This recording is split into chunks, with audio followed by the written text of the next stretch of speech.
Sama kayo.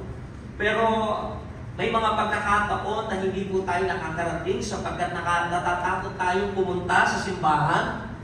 Pero may mga mahalagang okasyon na tulad po nito na minsan ayaw man natin, pero this is special, lalo na po sa kinakasal, sa mga kamag-anak, na bigyan po tayong pagkakataong pumunta sa bahay-sambahan.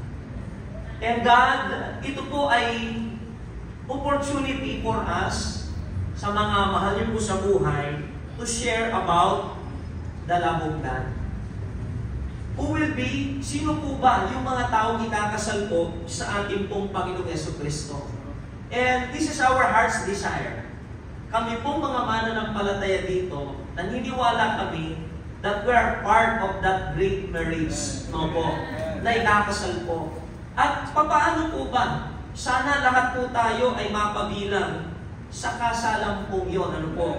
Kaya marriage supper of the Lamb, pag sinabi pong supper, it will be an eternal joy, fellowship, and celebration in the kingdom of God.